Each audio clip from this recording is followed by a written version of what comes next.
যে বাঁধের কারণে পৃথিবীর গতি পরিবর্তন হয়েছে। দর্শক, আপনি কি জানেন এমন একটি দানবীয় বাঁধের কথা যার প্রভাব পৃথিবীর গতিপথকে বদলে দিয়েছে, দিনের দৈর্ঘ্য সামান্য হলেও বাড়িয়ে দিয়েছে? এটা কোনো কল্পকাহিনী নয়, বরং বাস্তব।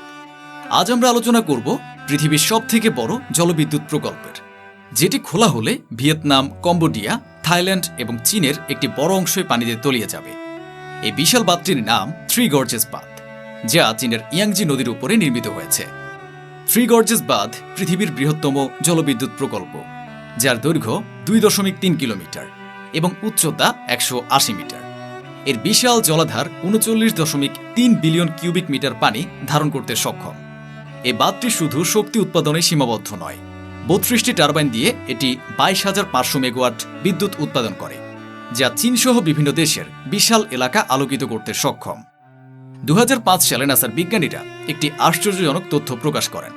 থ্রি গর্জেস বাঁধের বিপুল জলরাশির চাপ পৃথিবীর আর্নিক গতি কমিয়ে দিয়েছে।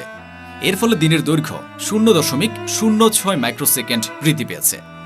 যদিও পরিবর্তন খুব ছোট, তবুও এটি দেখায় যে মানবসৃষ্ট কাঠামো কিভাবে প্রাকৃতিক প্রতিক্রিয়ার প্রভাব ফেলতে পারে।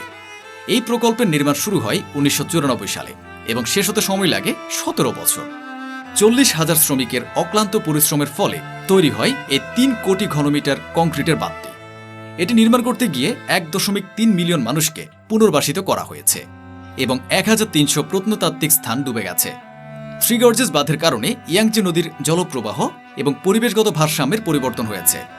2011 সালে এক গবেষণায় বলা হয় 2008 সালে সিচুয়ান প্রদেশে হওয়া 7.9 মাত্রার ভূমিকম্পের পেছনে এ বাঁধের ভূমিকা ছিল। সেই ভূমিকম্প হাজার হাজার মানুষের প্রাণ কেড়ে নেয়, যা এখনও বিতর্কিত একটা বিষয়। থ্রি গর্জেস বাঁধের মতো প্রকৃতি ও প্রযুক্তির এই মেলবন্ধন আমাদের একদিকে শক্তি উৎপাদনে এক বিশাল মাধ্যম সরবরাহ করে, অন্যদিকে পৃথিবীর জন্য এক বিপুল চ্যালেঞ্জও তৈরি করে।